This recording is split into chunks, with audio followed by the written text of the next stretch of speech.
Hello friends, আজকে আমরা basic genetic terminology সম্বন্ধে আলোচনা করব। Those are very much essential to understand genetics. The first term is allele.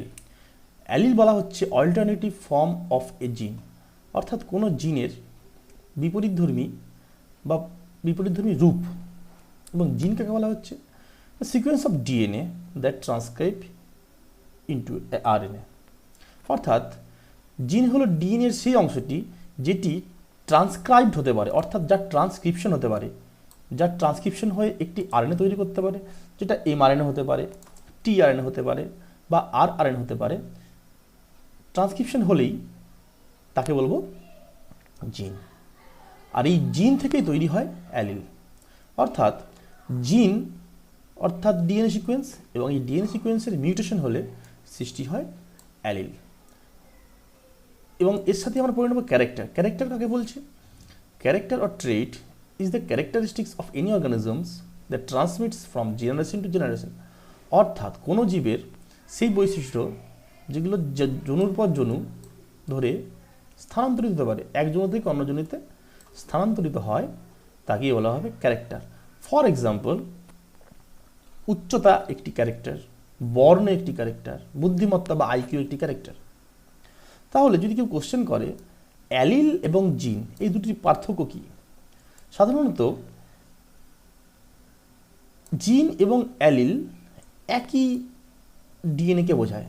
অর্থাৎ জিনও তৈরি হয় ডিএনএ সিকোয়েন্স দ্বারা এবং অ্যালিলও তৈরি হয় ডিএনএ সিকোয়েন্স দ্বারা। পার্থক্য হলো জিন কোনো বৈশিষ্ট্যের জন্য দায়ী হয় এবং অ্যালিল ওই বৈশিষ্ট্যের বহিঃপ্রকাশের জন্য দায়ী হয়।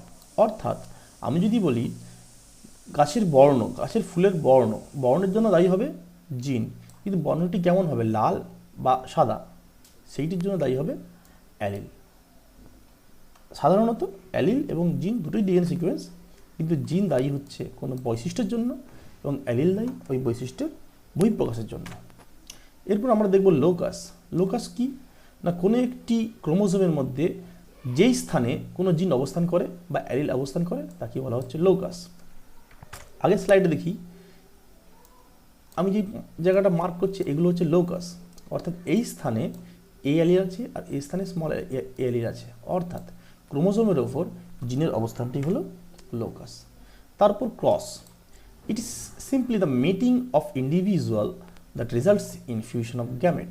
অর্থাৎ দুটি জীবের মধ্যে যখন জনন হয়, জননের শেষ পর্যায়ে গ্যামেটের মিলন ঘটে। অর্থাৎ গ্যামেট দুটি জীবের মধ্যে জননের দ্বারা যদি গ্যামেটের মিলন হয়, তখনই তাকে বলবো ক্রস হয়েছে বা ক্রসিং ঘটেছে। Next, diploid. ডিপ্লয়েড বলতে বোঝায় any eukaryote with two homologous chromosome set.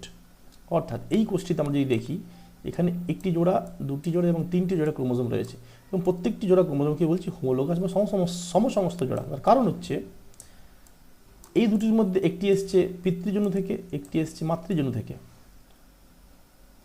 কোনো জীবের মধ্যে এরম জোড়ায় জোড়ায় ক্রোমোজোম অবস্থান করলে তখন তাকে বলা হতে পারে ডিপ্লয়েড জীব। ঠিক একইভাবে individual with one set of chromosome are called haploid. এইখানে প্রত্যেকটি ক্রোমোজোম সিঙ্গেল কপি করে রয়েছে, অর্থাৎ এই সমস্ত জীবগুলোকে বলা হবে হ্যাপ্লয়েড। Next, genotype. কোনো জীবের জিনের গঠন, অর্থাৎ কী কী অ্যালিল দিয়ে তৈরি, তাকেই বলা হচ্ছে genotype. The genetic constituents of organisms. একে দুটো ভাগে ভাগ করতে পারি। একটি হলো হোমোজাইগাস আর একটি হেটেরোজাইগাস। হোমোজাইগাসকে আরও দুটি ভাগে ভাগ করা যেতে পারে। একটি হোমোজাইগাস ডমিনেন্ট আর একটি হলো হোমোজাইগাস রিসেসিভ। এখানে দেখলে বুঝতে পারবো এটি একটি সমসমস্ত জোড়া এবং পাশেরটিও একটি সমসমস্ত জোড়া। এই সমসমস্ত জোড়ায় দুটি লোকাস, প্রত্যেকটি লোকাসের একটি ক্রোমোজোমে একটি লোকাসে একটি জিন, সেটা ক্যাপিটাল এ অর্থাৎ প্রকট, এবং সমস্ত জোড়ার আরেকটি ক্রোমোজোমের ঠিক ওই লোকাসে আরেকটি অ্যালিল আছে, সেটাও কিন্তু প্রকটধর্মী। অর্থাৎ কোনো সমস্ত জোড়ায় দুটি লোকাসে একই ধর্মী অ্যালিল থাকলে তখন তাকে বলা হবে হোমোজাইগাস। এই অ্যালিলটি যদি প্রকট হয় তখন তাকে বলা হবে হোমোজাইগাস ডমিনেন্ট। ঠিক একই ঘটনা, শুধুমাত্র লোকাসে অ্যালিল দুটি যদি প্রচ্ছন্ন হয়ে যায় তখন তাকে বলা হতে পারে হোমোজাইগাস রিসেসিভ। ঠিক এর পাশাপাশি যদি আমরা দেখি কোনো সমস্ত ক্রোমোজোমের দুটি লোকাসে দুটি ভিন্ন ধর্মী অ্যালিল থাকে, একটি প্রকট একটি প্রচ্ছন্ন, তখন সেই ধরনের সমস্ত ক্রোমোজোম বা হোমোলোগাস ক্রোমোজোমকে বলা হবে হেটেরোজাইগাস। অর্থাৎ জিনোটাইপকে প্রধান তিনটে ভাগে ভাগ করা হতে পারে: homozygous dominant, homozygous recessive and heterozygous. ঠিক এর সাথেই আমাদের একটা পড়তে হয় হেমিজাইগাস, the condition that describes single copy genes instead of two as found in X and Y chromosome in human male. আমরা যদি X ক্রোমোজোম আর Y chromosome human male consider করি, তখন আমাদের বোঝা যাবে যে এই X ক্রোমোজোমে যে সমস্ত জিনগুলি আছে সেগুলি সব সিঙ্গেল কপি আছে, এর আরেকটি কপি অল্টারনেটিভ ফর্মটা Y ক্রোমোজোমে নেই। ঠিক একইভাবে Y ক্রোমোজোমে যে সমস্ত জিনগুলি আছে সেগুলো সিঙ্গেল কপি, এর অল্টারনেটিভ ফর্ম বা এর অ্যালিল এক্স ক্রোমোজোমে নেই। অর্থাৎ এক্স ক্রোমোজোম এবং ওয়াই ক্রোমোজোমে অবস্থিত জিনগুলির সাপেক্ষে এই এক্স এবং ওয়াইকে আমরা কি বলতে পারি না হেমিজাইগাস, কারণ প্রত্যেকেরই জিনগুলি একটি করে কপি রয়েছে। Next, phenotype. It is the expression of the genetic character due to the presence of a particular allele with the interaction of its environment. অর্থাৎ কোনো একটি পার্টিকুলার জেনোটাইপ বা কোনো একটি পার্টিকুলার অ্যালিলের বহিঃপ্রকাশ কি বলা হয় ফেনোটাইপ। এই বহিঃপ্রকাশটি কিন্তু নির্দিষ্ট এনভায়রনমেন্টাল ফ্যাক্টরের উপস্থিতি হতে হবে। মনে করো যদি আমি বলি কোনো একটি জীব, কোনো একটি উদ্ভিদটার খুব ভালো জেনোটাইপ রয়েছে, খুব ভালো জেনোটাইপ, উন্নত গুণসম্পন্ন উন্নত জিন রয়েছে, কিন্তু আমরা তাকে তার উপযুক্ত পরিবেশ দিলাম না, অর্থাৎ তাকে এমন একটি মাটিতে লাগালাম যেখানে নিউট্রিয়েন্ট পোর, খুব ভালো পুষ্টি নেই, তাহলে তার যে ফেনোটাইপ, এখানে ফেনোটাইপ বলতে তা সে কত ভালো ফুল দিল বা কত ভালো ফল দিল সেটি তো বুঝবো, কিন্তু এখানে এই গাছটি ফেনোটাইপ ভালো হবে না, কারণ যদিও তার জেনোটাইপ ভালো, সে তার জেনোটাইপটাকে এক্সপ্রেস করার জন্য অর্থাৎ ফেনোটাইপটা প্রকাশ করার জন্য ভালো পরিবেশ বা এনভায়রনমেন্ট পায়নি। অর্থাৎ এখানে এনভায়রনমেন্টটা হলো পুষ্টিযুক্ত মাটি। অর্থাৎ ফেনোটাইপ তখনই প্রকাশ পাবে, অর্থাৎ ভালো ফল এবং ভালো ফুল তখনই প্রকাশ পাবে যখন জেনোটাইপটি তার উপযুক্ত পরিবেশ পাবে। অর্থাৎ phenotype equal to always genotype plus its environment. Next, mendelian inheritance. অর্থাৎ inheritance of characters those comes in dominant or recessive forms. অর্থাৎ কোনো বৈশিষ্ট্য যদি প্রকট এবং প্রচ্ছন্ন রূপে থাকে এবং তাদের ইনহেরিটেন্সকে বলা হবে মেন্ডেলিয়ান ইনহেরিটেন্স। আমরা ছোটোবেলা থেকে যে সমস্ত ক্রসগুলো পড়ে এসেছি, ক্যাপিটাল টি স্মল টি মেন্ডেলের এক সংকর জনন, বা মেন্ডেলের আর যে সমস্ত ক্যারেক্টার নিয়ে কাজ করেছিলেন, বীজের আকার, বীজের কালার, মটরশুঁটির শেপ বা ফুলের অবস্থান, এই সবগুলোই কিন্তু সব ক্যারেক্টারগুলোই প্রকট এবং প্রচ্ছন্ন রূপে ছিল। অর্থাৎ এই সমস্ত বৈশিষ্ট্যগুলোর এই সমস্ত বৈশিষ্ট্যগুলির বংশানুসরণ বা ইনহেরিটেন্স কিন্তু মেন্ডেলের নিয়মেই চলে। অর্থাৎ এগুলিকে বলা হবে, এই সমস্ত বৈশিষ্ট্যের ইনহেরিটেন্স বা বংশানুসরণকে বলা হবে মেন্ডেলিয়ান ইনহেরিটেন্স। ঠিক এর পাশাপাশি আমরা পড়ব নন মেন্ডেলিয়ান ইনহেরিটেন্স। অর্থাৎ যে সমস্ত বৈশিষ্ট্যগুলি মেন্ডেলের নিয়মে চলে না, যাদের প্রকট এবং প্রচ্ছন্ন ছাড়াও কিছু অন্তর্বর্তী বৈশিষ্ট্য বা মিশ্র বৈশিষ্ট্য প্রকাশ পায়, যে সমস্ত বৈশিষ্ট্য প্রকাশ পায় তাদেরকে বলা হবে নন মেন্ডেলিয়ান ইনহেরিটেন্স। খুব কমন এক্সাম্পল যা আমরা পড়ে থাকি সেটা হচ্ছে সহপ্রকটতা বা কোডমিনেন্স এবং অসম্পূর্ণ প্রকটতা বা ইনকমপ্লিট ডমিনেন্স। এই দুটি এক্সাম্পল দিলাম, এগুলো কিন্তু কখনোই মেন্ডেলের নিয়ম মেনে চলে না। অর্থাৎ এই ধরনের বৈশিষ্ট্যের যে ইনহেরিটেন্স বা বংশানুসরণ তাকে বলা যেতে পারে non mendelian inheritance. Next, homologous chromosome. একটু আগেই আলোচনা করা হয়েছে, যাই হোক, এই ছবিটি দেখছো, এটি একটি হিউম্যান মেলের ক্যারিওটাইপ। এখানে 22 জোড়া অটোজোম রয়েছে এবং একটি এক্স ক্রোমোজোম ও একটি ওয়াই ক্রোমোজোম রয়েছে। একটি এক্স ক্রোমোজোম একটি ওয়াই ক্রোমোজোম রয়েছে। ধরা যাক এই প্রথম জোড়া ক্রোমোজোমটি, এর একটি ক্রোমোজোম এসছে পিতৃজনু থেকে এবং একটি ক্রোমোজোম এসছে মাতৃজনু থেকে। অর্থাৎ পিতৃজনু থেকে এবং মাতৃজনু থেকে আসা ক্রোমোজোম জোড়াকে বলা হবে homologous chromosome.